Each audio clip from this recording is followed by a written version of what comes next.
Welcome back to Asian Art. Today we're going to begin looking at Japan and the early history of this fascinating country. To begin with, let's look at the islands of Japan. Japan has over 3,000 islands. And the extraordinary thing in this sort of mountainous, rocky islands is that 70% of the land of Japan is really unusable. It can't be farmed and really can't be lived in. And it has a very high population density, and even higher population density than the country of India. It has the 10th largest population in the world. And on this rather small island, which is a series of islands, which is only about as big as the eastern seaboard of the United States, as you see here on the right, it has this extraordinary population of the 10th largest in the world. It's the third most productive economy in the world, just after the US and China. So in this very productive and very visible country, we find some extraordinary cultural artifacts.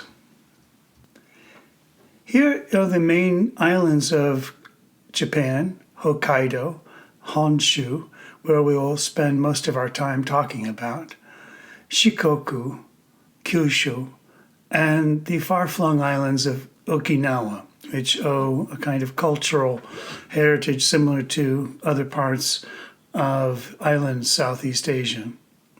We also have the Korean peninsula over to the left, and China, which both China and Korea have played a very important link to Japan's cultural history and identity. In this lecture, we're going to look at two early periods to start with. The Jomon period, which is extremely long, 12,000 to 3,000 BCE, and a relatively shorter transitional period called the Kofun period, which is the beginning of Imperial court culture. Another very interesting object we find in the ancient Shinto rites are these ceramic vessels from which the name Jomon receives its name. Jomon means cord impressed. And if you look on the lower portion of this ceramic vessel, you'll see a kind of ribbing or textured area. And this textured area was created by taking a woven cord or piece of rope and kind of rubbing it against the surface of the still wet clay, creating a kind of textured surface. Textured surfaces like this add strength to the ceramic vessel. They also allow it easier to hold the vessel, getting a kind of texture to it. But they also make it easier for things to heat and cool inside the vessel. It's less likely to break under changing conditions of heat. Now, these particular vessels I'm showing you here do not seem to have been made for everyday use. They have these sort of fanciful flame-like rims about them, and they were, from what we can tell, probably used in special ceremonial occasions or offerings.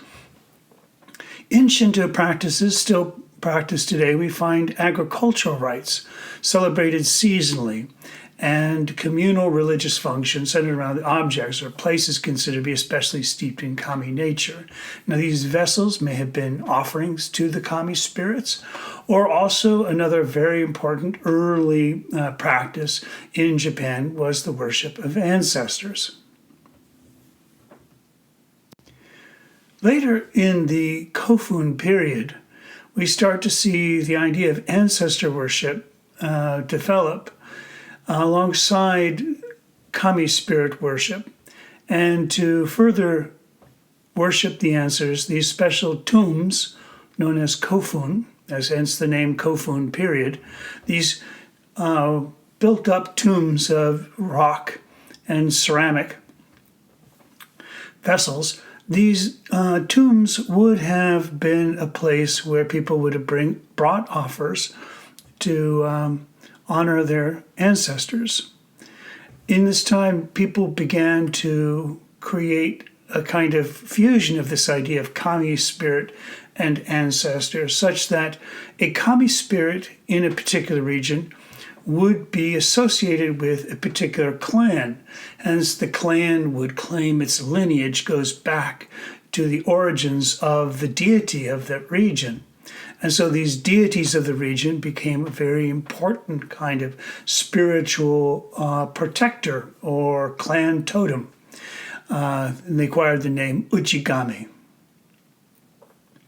At these tombs, these very interesting ceramic figures would be placed. They're called haniwa figures. They are hollow construction ceramics. They're about 2.5 to 3.5 feet in height.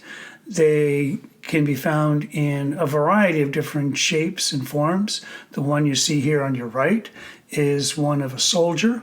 Soldiers were not particularly common, but they did occur. They do not seem particularly threatening, but we do see a kind of military garb, armor, and a weapon on the haniwa figure. These faces of the haniwa are quite distinctive. They usually are hollowed out and a small opening for the mouth, as you see here in this broken piece of a haniwa figure. So during this Kofun era, the leaders of the clan of the Yamato region, regarded as descendants of the universally recognized chief kami, the sun goddess Amaterasu. Amaterasu is the source of all life and the source of all well-being. And when the Yamato clan sort of claimed the sun as their kami spirit, they at the same time were also coalescing their power and becoming the dominant clan in the region. And by the 5th century CE, the Yamato clan really had centralized its power and its control over all the other clans, and it was become sort of recognized as this sort of clan of the emperor. And that is the extraordinary thing about the Emperor of Japan today. The Emperor of Japan can trace his lineage all the way back to the 5th century CE. It is the longest unbroken lineage anywhere in the world. This makes it very difficult to talk about dynasties in Japan, because a dynasty is a period of time when a ruling family runs the country. And in the case of Japan, you have literally one ruling clan for its entire history. That said, there have been some very important periods, and we'll talk about these periods tend to be geographical rather than clan-oriented. More on that later. Another very important part of Shinto practices and beliefs today are the torii gateways. These gateways can be found all over Japan, these freestanding wooden structures, typically, sometimes made of stone, can be placed out in the water, as you see on this very famous one in the harbor of Nagasaki. And they also can be placed on the way in and around temples. Now, as gateways, they are there not to mark a barrier, but actually orient a placement where you see indicating which direction.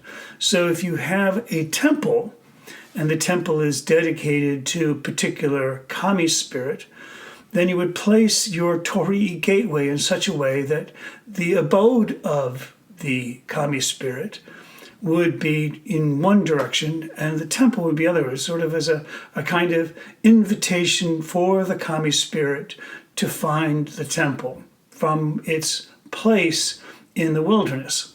And that could be a mountain or a lake or a forest or some such thing like that. So the torii gateway is a part of a long history of gateways we've talked about. We've seen the Torana, which sounds very similar to torii, the Torana gateway in the Buddhist temples. And there are also gateways in China and Korea. And they all seem to have played an important role in the development of the idea of the torii gateway in Japan. Now, we're going back to this idea of periods in Japanese history. The first period, the Nara period we're going to talk about, is the introduction of Chinese culture in a massive way. And this was located in this southern region of the island of Honshu. This is not a terribly long historic period, as the emperor's court felt threatened by the new Buddhist monasteries. They would move further north to the region of Heian and rebuild their capital there. Then, after a civil war, the capital, sort of a shift in power would occur on our way to Kamakura. And we'll talk about Kamakura in our next lecture.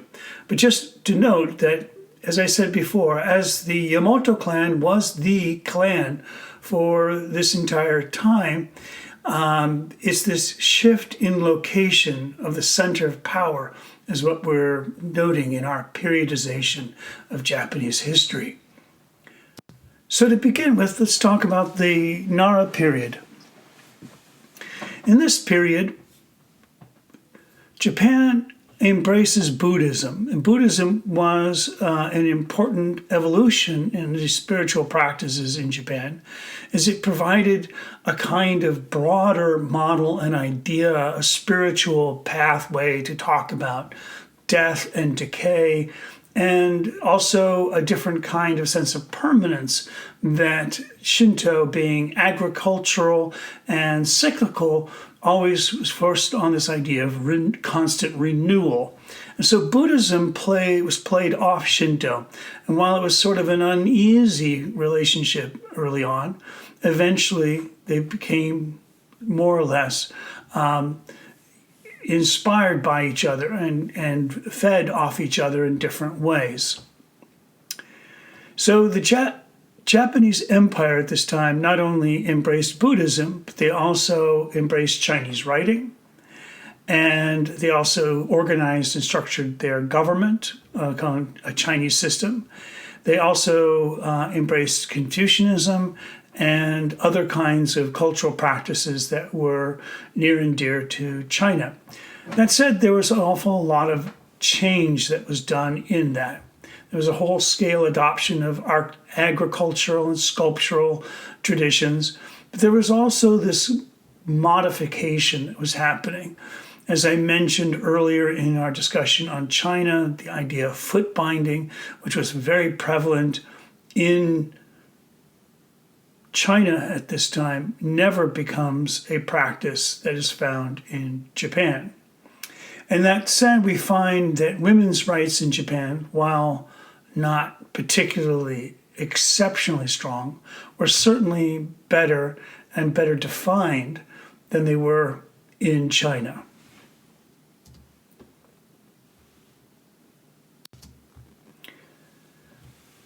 The Heian period, which followed after the Nara period, was a chance for Japan to reestablish connections to Shintoism and find a balance between these two beliefs and develop quite a number of very distinctive cultural practices. Many of the cultural things that we know of today that are distinctly Japanese find their origin in this Heian period, such as is often called a kind of golden age of Japanese arts.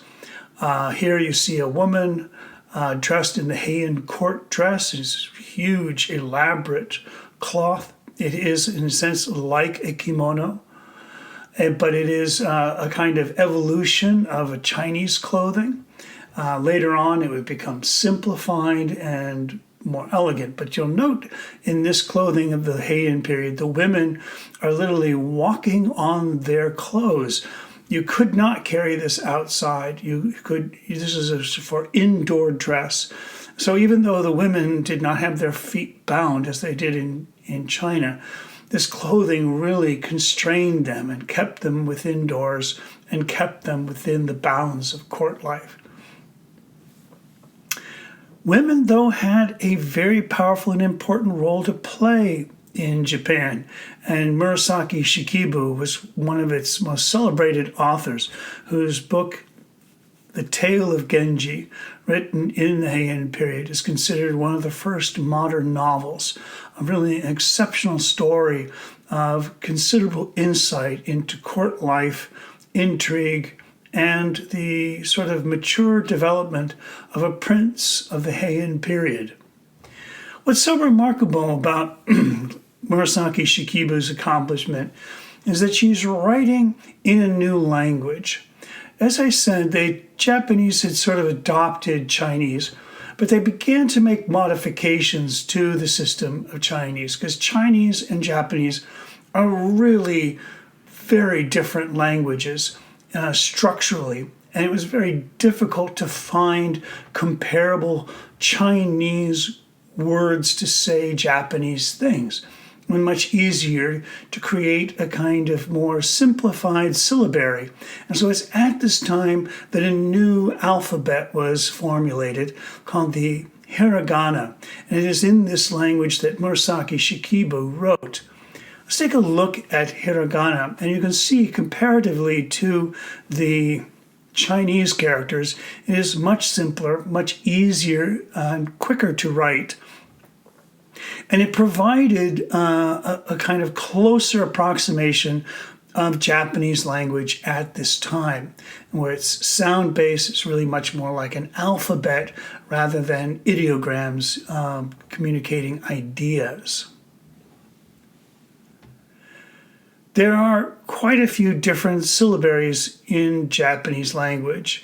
I don't quite have the time to explain them all, but hiragana is just one of many different ways in which the Chinese write characters in their language, and their history and their development makes Japanese one of the most complicated languages in the world.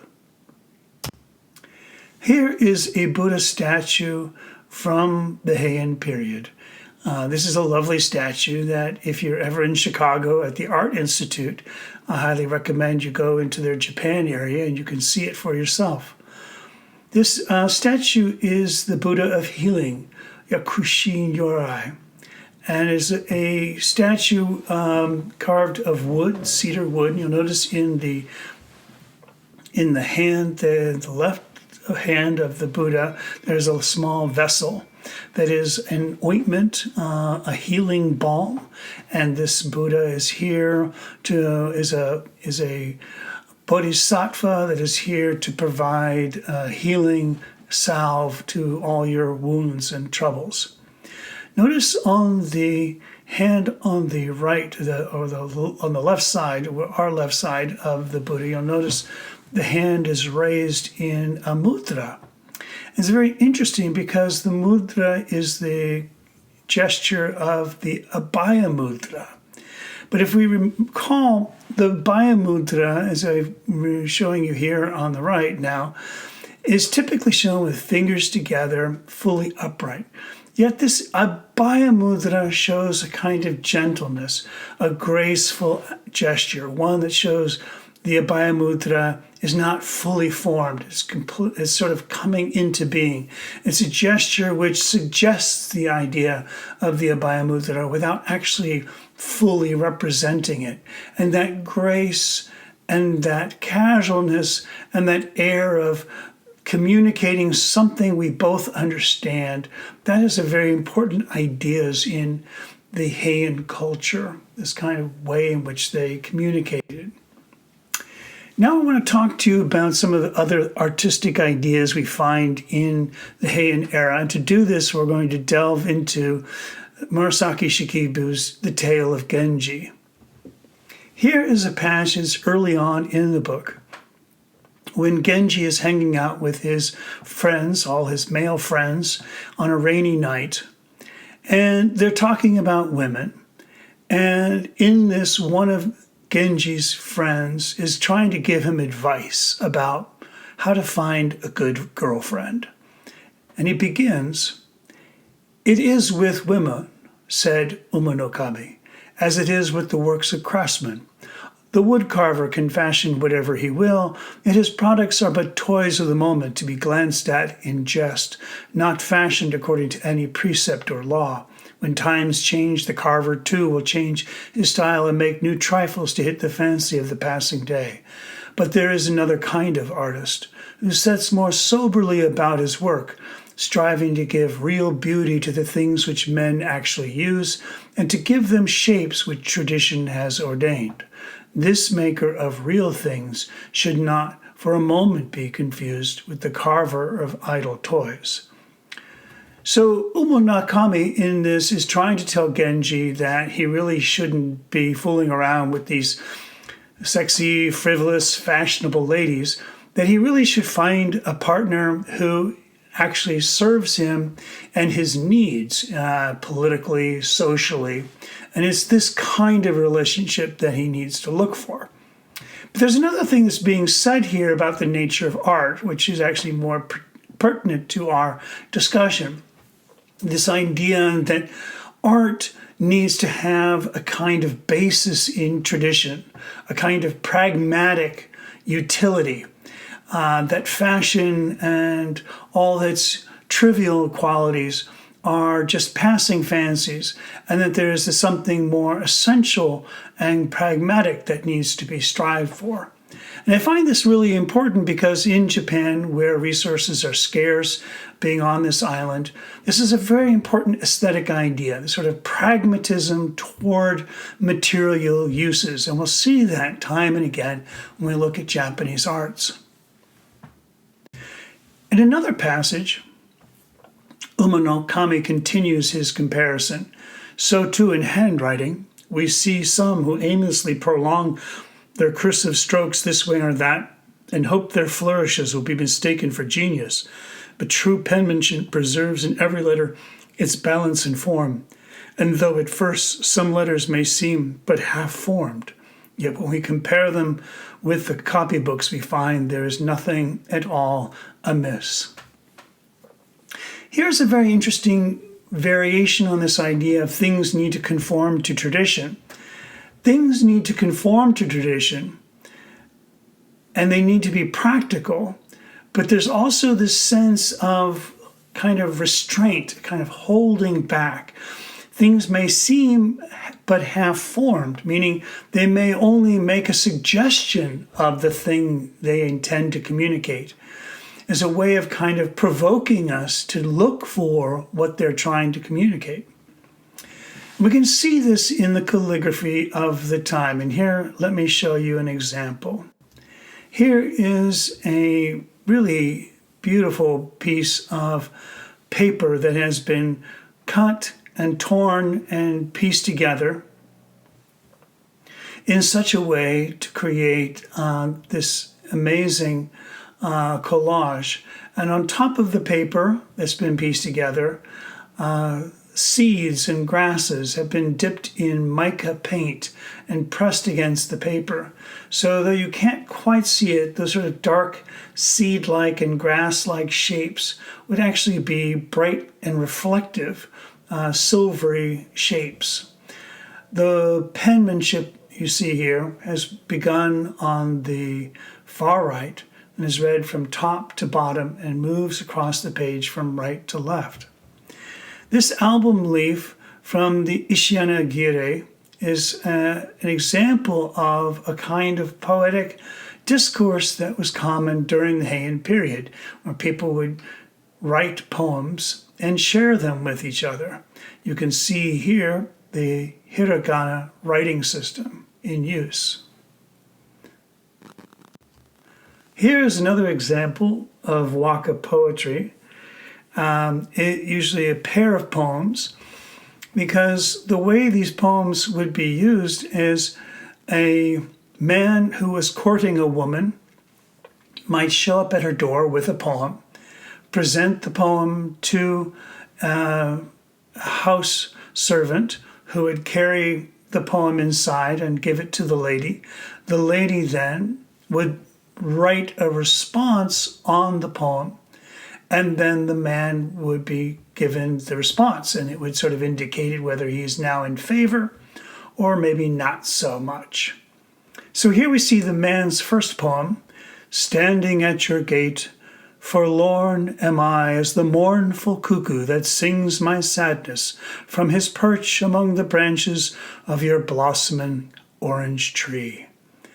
And then the lady replies, hardly can he know what errand brings you here, the cuckoo in my tree.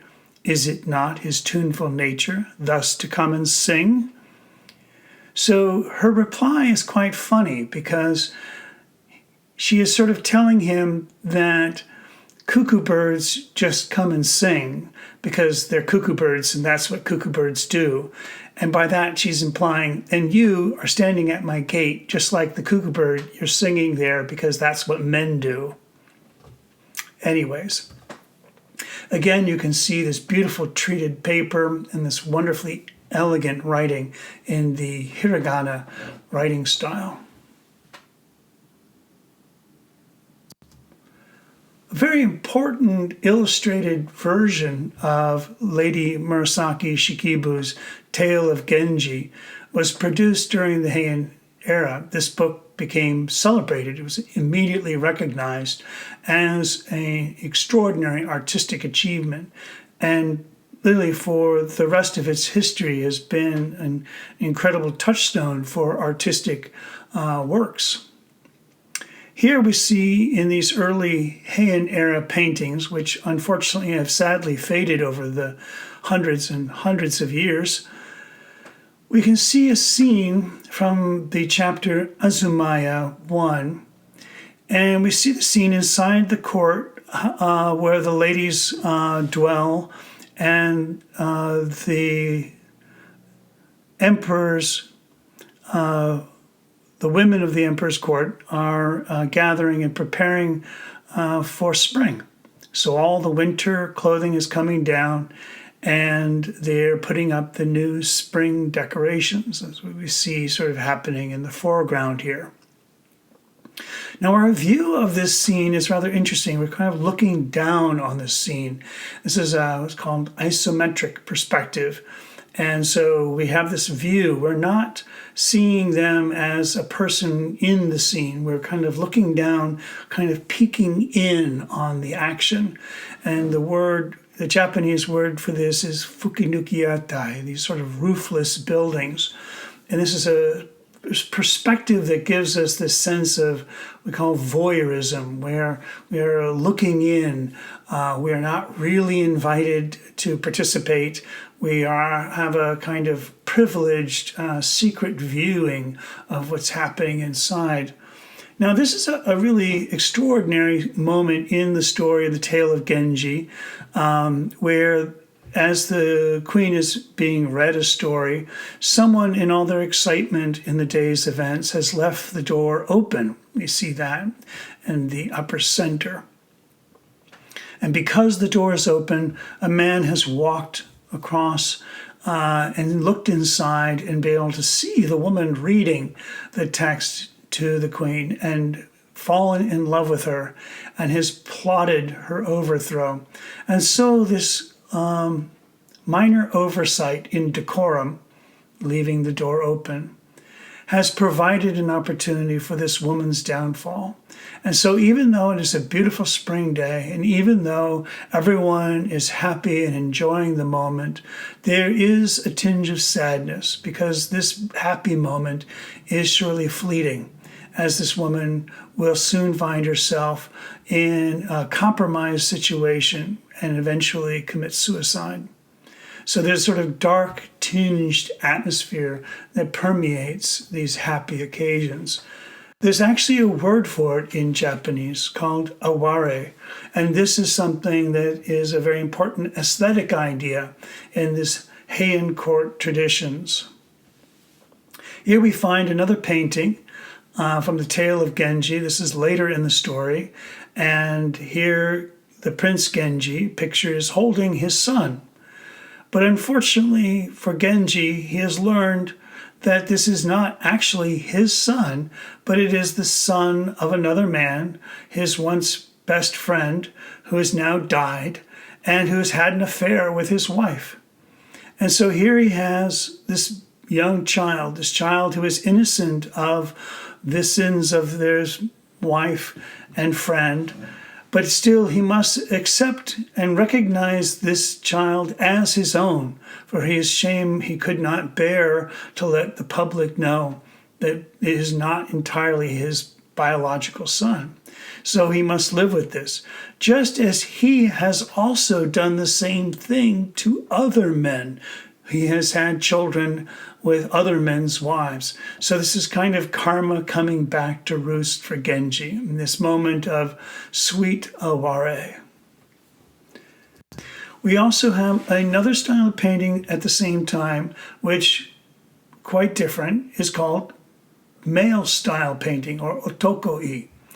This is a particular variety of this. Otoko-i is much more Chinese in character, with clearly defined brush lines, outlines, very minimal use or no use of color. And it's often more comical and much more historical, in a sense that it's dealing with events and actions and things that are happening in the world. This is a very famous, celebrated scroll, and though people aren't quite sure what the story is about, it clearly indicates some kind of parody of Buddhist traditions. This is Choju Jinbutsu Giga, the scroll of frolicking animals and people. That is sort of, as a genre, is called tobai, a comical drawing. And many people, when they're looking way back into Chinese history, call this the sort of early progenitor of manga comics. It's very far from manga. But needless to say, it does have a kind of playful parody which continues throughout Japan's history and becomes a very important element in 20th century manga eventually. These are scrolls called imaki, and these scrolls would be transported and shared with people as a way of kind of storytelling and as a way of kind of communicating Buddhist tales and Buddhist histories.